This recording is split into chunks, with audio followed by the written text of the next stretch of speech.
Olá a todos, aqui é a professora Jéssica, tudo bem com vocês? E hoje vamos fazer um simulado com 10 questões para os concursos de PDI e PEB-1 da Prefeitura de Osasco e eu também vou comentar sobre o número de inscritos e também atualização nas apostilas. Antes de mais nada, se você é novo ou nova aqui no canal, inscreva-se, compartilhe o vídeo para o conhecimento chegar a mais pessoas. Antes da gente começar aqui com o simulado, eu vou comentar com vocês sobre o número de estatística de candidatos inscritos que foi divulgado essa semana lá no site da VUNESP. Eu só vou comentar apenas dos cargos ligados à educação. No caso, o auxiliar de desenvolvimento e apoio escolar teve no total 9.271 inscritos, aqui juntando ampla concorrência e também a cota, não está separado, certo? No caso, vai ser vaga candidato, o auxiliar de desenvolvimento vai ser 46 por vaga. Inspetor de aluno teve 3.519 inscritos, que vai dar uma média de concorrência de 70 por vaga. Professor de Educação Básica 1, o PEB 1, teve no total 8.228 inscritos, que dá uma concorrência de 83 por vaga. E, por fim, o professor de Desenvolvimento Infantil, o PDI, foram 14.373 inscritos, é o cargo com maior quantidade de inscritos. E a concorrência vai ficar em torno de 143 por vaga. E depois a gente tem os outros cargos de professores especialistas, que são professor de Educação Básica 2, deficiência auditiva, 79 inscritos, professor de Educação Básica 2, deficiência mental. A nomenclatura está errada, porém é assim que está no edital esse cargo. Foram inscritos 412, deficiência visual 101, educação artística 512, educação física 974 e professor de inglês 355. Mas não se preocupem com a concorrência, pois os cargos de PDI, como também PEB1, no último concurso chamou mais de 2.000 candidatos aprovados, né? Então, Osasco é uma rede grande, sempre chama mais do que 2.000. Mas é importante vocês serem aprovados, né? E também tirar uma boa nota para ficar numa boa colocação e não demorar para você ser chamado. Então é importante estudar bem aí nessa reta final, que ainda dá tempo. A prova é dia 3 de março. Outra questão importante que eu preciso falar com vocês. Lembram que quando saiu o edital e eu lancei a apostila, tanto de PDI como de PEB1, eu tinha comentado que o estatuto e o plano de carreira do Magistério Público Municipal de Osasco, que estava no edital, ele estava muito ultrapassado, né, de 2008, e tivemos atualização no ano de 2023 dessa lei municipal. Então, eu coloquei na apostila a atualização de 2023. Porém, até agora a VUNESP não fez a retificação do edital e eu acredito que não será retificado. Então, vai ser cobrado essa lei mesmo, 168, de 16 de janeiro de 2008. Portanto, eu fiz a atualização da apostila. Como algumas pessoas já imprimiram, encadernaram, então o que eu fiz? Eu coloquei um PDF à parte com a legislação que está no edital. Então, eu peço para você desconsiderar aquela que está na apostila completa. Você vai estudar essa lei no PDF à parte. A atualização, como funcionou? Já está atualizado. Quem comprou na Hotmart é só ir em Minhas Compras que você vai encontrar esse PDF à parte. E quem comprou comigo na época do pré-edital no WhatsApp, vai estar lá na pasta do Google Drive, o PDF à parte também. Não precisa entrar em contato comigo. Desde quinta-feira já está atualizado. Eu também avisei lá no grupo de estudos de Osasco, que quase todos os dias eu coloco alguma dica de estudo, que inclusive eu vou deixar na descrição do vídeo o link lá do grupo do WhatsApp. Agora vamos lá para o simulado. Começando aqui o simulado, serão 5 questões de legislação e 5 questões de autores ligados à educação infantil, servindo aí tanto para o PDI quanto também para o PEB 1. E todas as questões são questões recentes da Banca Vunesp. Eu vou deixar na descrição do vídeo o link para download desse material do simulado. Então vamos lá. Questão de número 1, que inclusive caiu no último domingo no concurso de PEI da Prefeitura de São Paulo. Então vamos lá. A Lei número 9.394/1996, que é a LDB, em seu artigo 2º, define a educação como dever da família e do Estado. Considerando o que referida lei determina no que compete à família, em seu artigo 6º, bem como o que a Lei 8.069 de 1990, que é o Estatuto da Criança e do Adolescente, o ECA, estabelece a esse respeito em seu artigo 55, é correto afirmar que é dever dos pais ou responsáveis. Então, aqui está perguntando o dever dos pais ou responsáveis, da família, e não do Estado. Qual é o dever da família ou do responsável? Seria a alternativa A, efetuar a matrícula das crianças na educação básica, na rede regular de ensino, a partir dos 3 anos de idade? Não. Do 0 ao 3 anos, que compete à creche, a matrícula não é obrigatória, mas a oferta por parte da prefeitura é. Então, é obrigatório a oferta para a matrícula, mas não necessariamente a matrícula pela família. B. Garantir a formação das crianças na educação básica, na rede regular de ensino ou sistema equivalente a partir dos 5 anos de idade. Também está incorreto, não é a partir de 5 anos. C. A matrícula das crianças na educação básica na rede regular de ensino a partir dos 4 anos de idade. Essa é a resposta correta. Portanto, quando a criança completa 4 anos, a família é obrigada a matricular na pré-escola. D. Garantir a formação das crianças na educação básica, na rede regular de ensino ou em sistema equivalente. Até aqui tudo bem. O que está errado? A partir dos 2 anos. A gente já descobriu que é a partir dos 4 anos. E também de 0 a 3 anos a matrícula não é obrigatória. E. Garantir a formação das crianças na educação infantil a partir dos 3 anos de idade, na rede regular de ensino ou em domicílio, e no ensino fundamental a partir dos 6 anos de idade. Também está incorreto. Então, percebam que em várias provas, em vários concursos da Vunesp, sempre cai essa mesma questão sobre a obrigatoriedade da matrícula da criança na educação infantil. Então, para você lembrar sempre, você vai pensar que a creche compete de 0 a 3 anos e que a creche, a matrícula não é obrigatória. O que é obrigatório é só o oferecimento de vaga por parte do poder público. Se a creche dura até 3 anos, logo o que é obrigatório a matrícula a partir dos 4 anos. E a Vunesp também gosta, aí nas suas últimas provas, como essa da Prefeitura de São Paulo, em elaborar uma pergunta envolvendo 2 legislações. Então, perceba que as legislações, elas estão ligadas à Constituição, com o ECA, com a LDB, com as diretrizes, com a BNCC. Então, todas estão ligadas no mesmo eixo. Então, olha aqui o ECA, artigo 55. Os pais ou responsável têm a obrigação de matricular seus filhos ou pupilos na rede regular de ensino. A partir de quando essa obrigação? Olha aqui, quem vai contar para a gente é a LDB 6 anos depois. Artigo 6º, é dever dos pais ou responsáveis efetuar a matrícula das crianças na educação básica a partir dos 4 anos de idade, que inclusive foi uma alteração da LDB no ano de 2013. Portanto, uma legislação está ligada à outra. Então, a resposta correta da questão de número 1 é a letra C de casa. Questão de número 2, também da Prefeitura de São Paulo. O artigo 26A da Lei de Diretrizes e Bases da Educação Nacional foi incluída em 2003 pela Lei 10.639 e posteriormente alterado pela Lei 11.645/2008.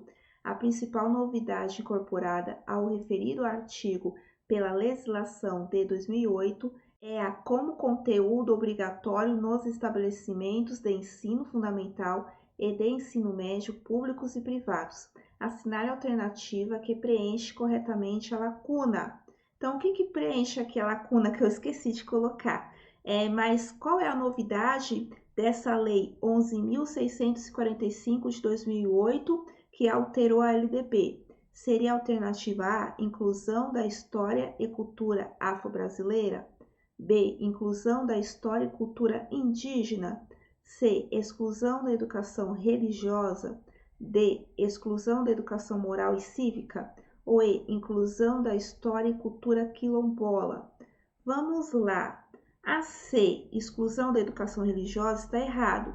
Na verdade, a matrícula não é obrigatória, igual na creche, porém o oferecimento por parte da escola é obrigatória, certo? Então, a matrícula é facultativa e a oferta é obrigatória. Exclusão da educação moral e cívica, a gente nem tem mais isso desde que acabou a ditadura militar. Inclusão da história e cultura quilombola já está englobado ali na história e cultura afro-brasileira. Inclusive, lá na Lei 10.639 de 2003, vai tratar da obrigatoriedade da inclusão da história e cultura afro-brasileira. E a pergunta está pedindo a atualização de 2008, portanto, a A não é. Então, a resposta correta é a alternativa B, inclusão da história e cultura indígena. Artigo 26A. Nos estabelecimentos de ensino fundamental e de ensino médio, públicos e privados, torna-se obrigatório o estudo da história e cultura afro-brasileira e indígena. Então, lá em 2003, tivemos ali garantido a obrigatoriedade do estudo da história e cultura afro-brasileira. Porém, a legislação lá de 2003 acabou tendo uma lacuna de não incluir o indígena. Por quê? A nossa população é formada por várias etnias e até pouco tempo atrás a gente tratava na escola apenas a história europeia e a gente acabou deixando de lado a história dos povos africanos, como também os indígenas, os povos originários. Então, precisa garantir ali o estudo tanto da cultura e história afro-brasileira como também indígena, pois são as duas etnias que, junto com a europeia, contribuem para a formação da população brasileira. Então, lá em 2008, finalmente a LDB reparou esse dano de não incluir a questão indígena, ok? E continuando aqui, inciso 1, o conteúdo programático a que se refere esse artigo incluirá diversos aspectos da história e da cultura que caracterizam a formação da população brasileira, a partir desses dois grupos étnicos, tais como o estudo da história da África e dos africanos, a luta dos negros e dos povos indígenas no Brasil, a cultura negra e indígena brasileira e o negro e o índio na formação da sociedade nacional, resgatando as suas contribuições nas áreas social, econômica e política pertinentes à história do Brasil. Inciso 2º, os conteúdos referentes à história e cultura afro-brasileira e dos povos indígenas brasileiros serão ministrados no âmbito de todo o currículo escolar especial nas áreas de educação artística e de literatura e história brasileiras, ok? É importante vocês saberem o artigo 26A, pois a VUNESP, em suas últimas provas, está adorando cobrar esse artigo 26A. Então, é importante vocês ficarem atentos. Então, a resposta correta da questão de número 2 é a letra B de bola. Questão de número 3, auxiliar de educação infantil, VUNESP, Santa Bárbara do Oeste, 2023. O artigo 54 do Estatuto da Criança e do Adolescente define que é dever do Estado assegurar à criança e ao adolescente. Portanto, na questão 1 foi cobrado o dever dos pais e responsável. Aqui está sendo cobrado o dever do Estado. Qual é o dever do Estado? Seria a alternativa A, ensino fundamental facultativo e gratuito para os que a ele não tiveram acesso na idade própria. B, progressiva extensão da obrigatoriedade da educação infantil e ensino fundamental. C, atendimento em creche pré-escola às crianças de 0 a 5 anos de idade? D. Oferta educacional especializada, preferencialmente escolas especiais? Não, preferencialmente no ensino regular. E. Oferta de ensino noturno supletivo para a criança e para o adolescente trabalhador. Criança trabalha? Já está tudo errado aqui, aí não é. A resposta correta da questão de número 3 é a letra C. Atendimento em creche pré-escola às crianças de 0 a 5 anos de idade, que é a faixa etária que compete à educação infantil, que é dividido em creche de 0 a 3 e depois a pré-escola dos 4 aos 5 anos. No caso, a alternativa A está errada porque diz ensino fundamental facultativo e não é ensino fundamental obrigatório e gratuito, inclusive para os que a ele não tiveram acesso na idade própria.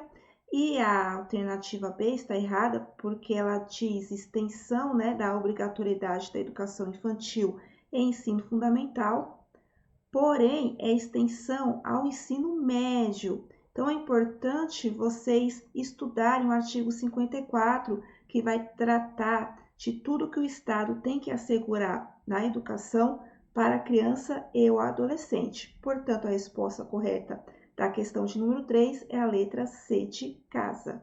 Questão de número 4, também do auxiliar de educação infantil de Santa Bárbara do Oeste.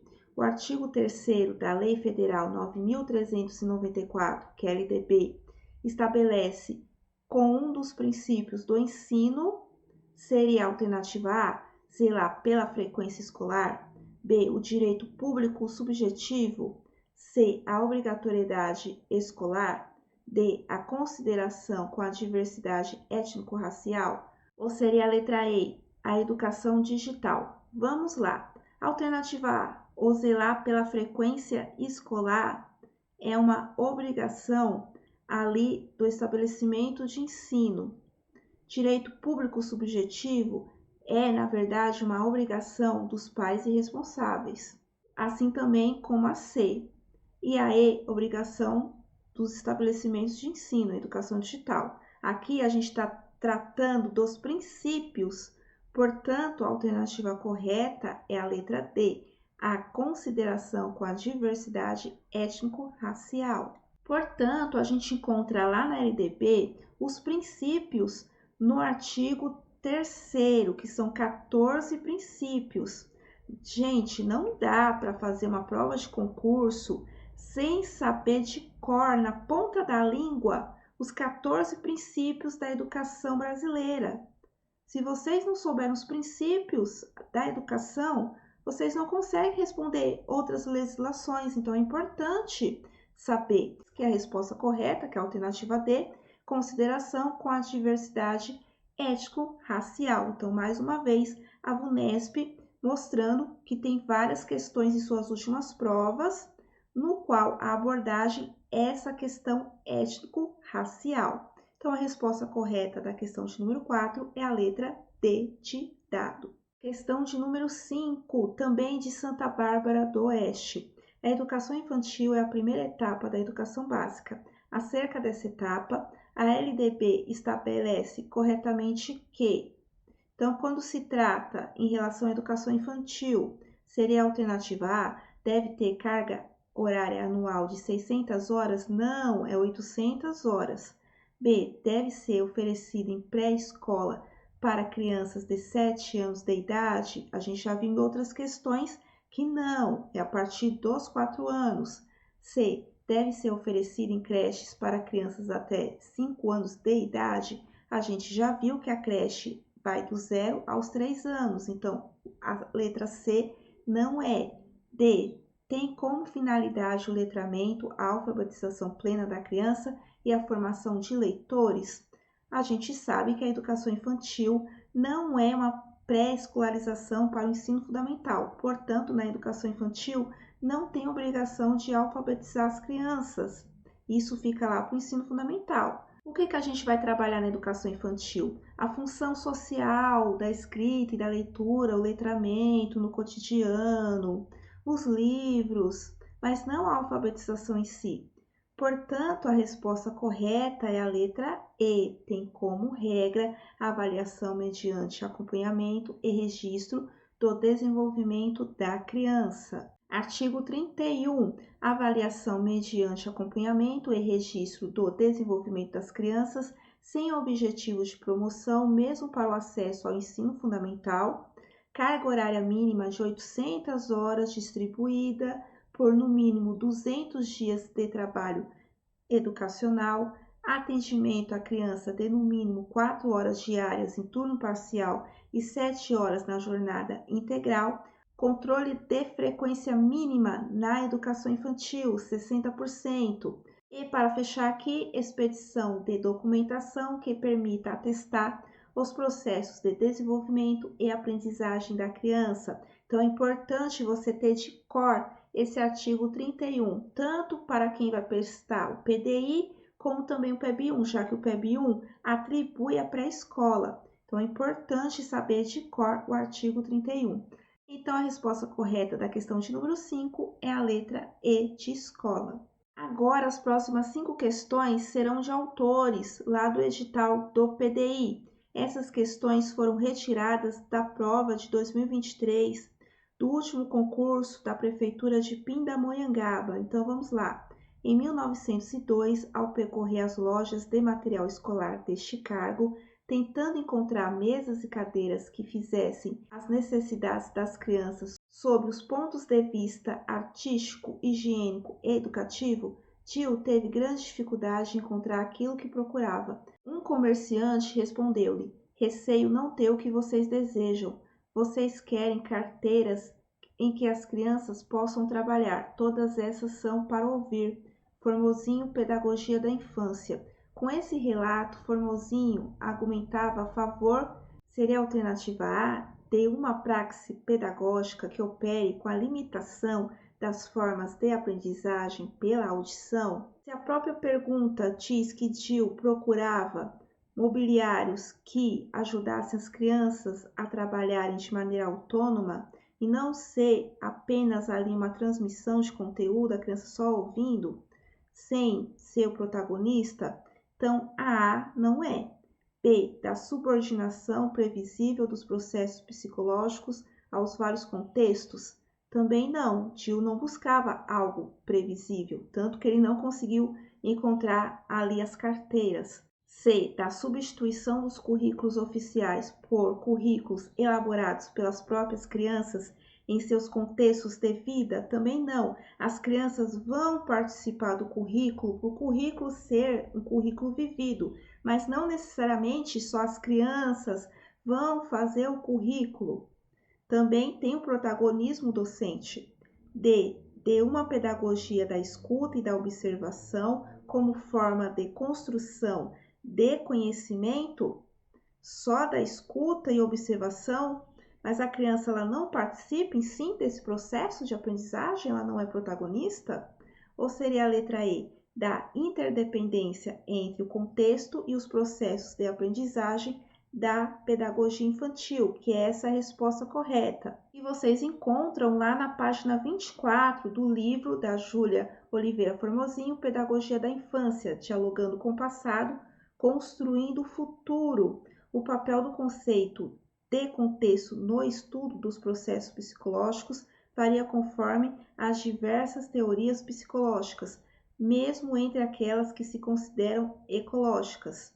Valsiné e Winegar, 1992, apresentam uma análise da utilização desse conceito nas teorias psicológicas que nos ajudará a compreender o que entendemos por contexto em pedagogia da participação. Aplicaremos essa análise ao processo psicológico mais presente no ato pedagógico, a aprendizagem. Portanto, o contexto que a criança vive, a criança em si, não se separa da aprendizagem. Mais uma vez, o conceito do protagonismo infantil de acordo com o seu contexto. Por isso, então, que a resposta correta da questão de número 6 é a letra E de escola.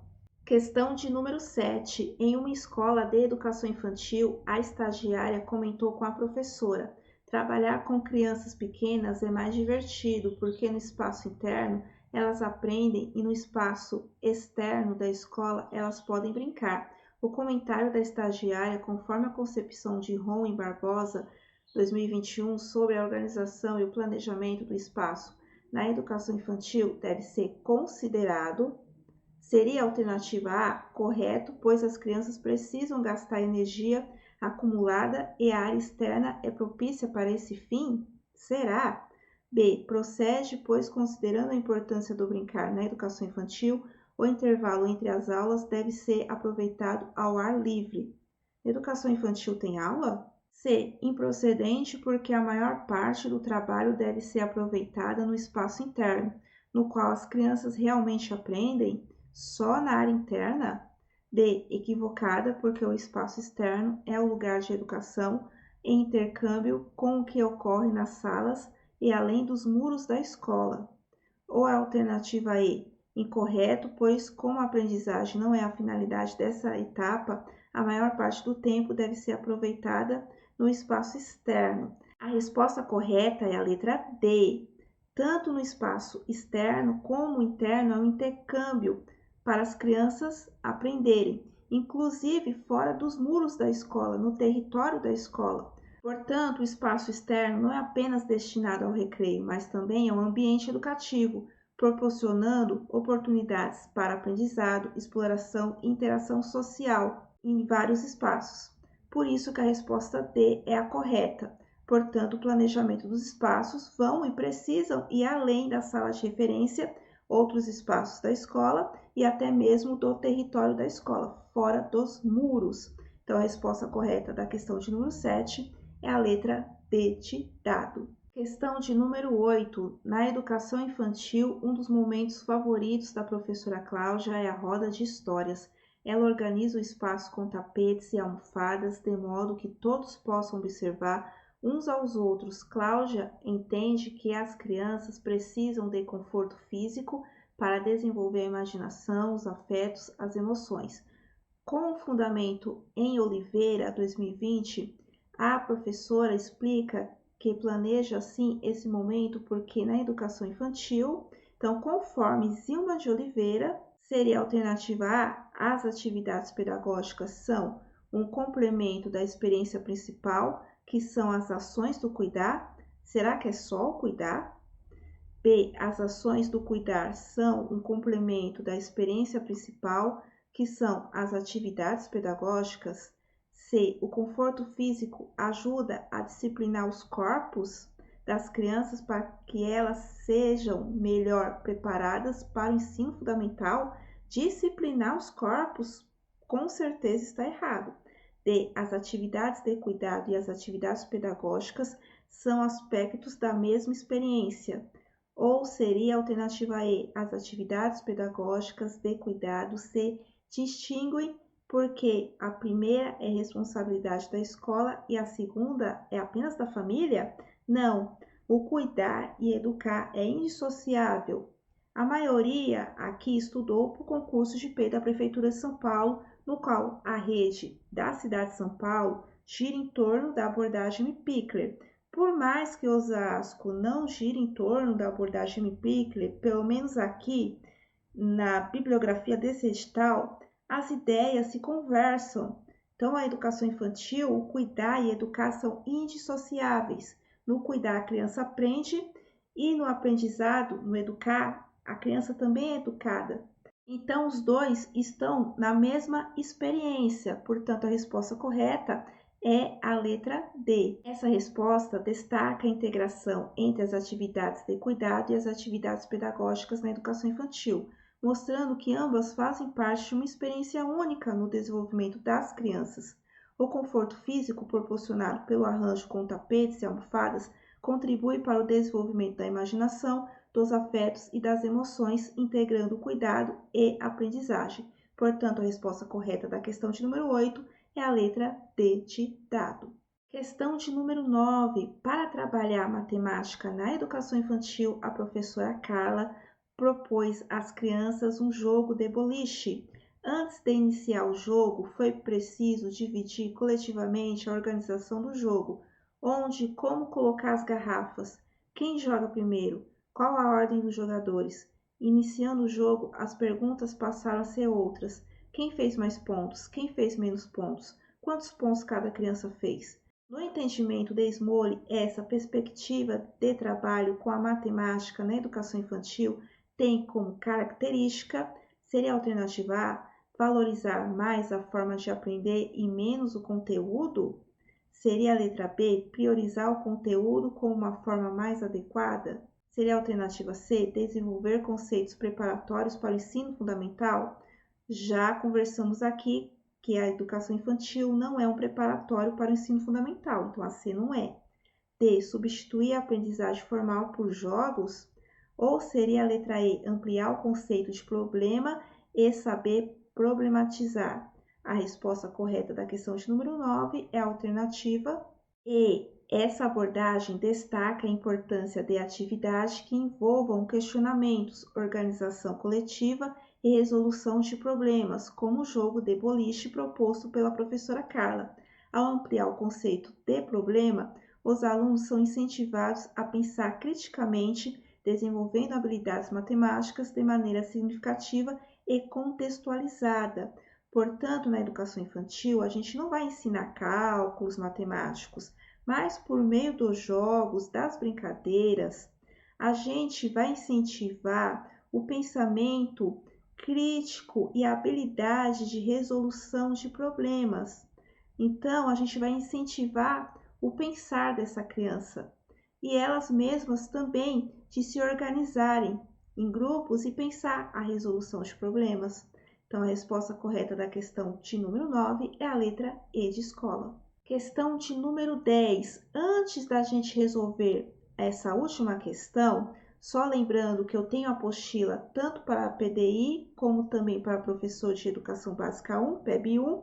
Ambas custam R$ 25,00, são em PDF. Eu vou deixar aqui na descrição do vídeo e também no comentário fixo os links lá da plataforma Hotmart. Eu também tenho a apostila para o cargo de auxiliar aí infantil, valor R$ 20,00, também PDF, vou deixar o link na descrição do vídeo.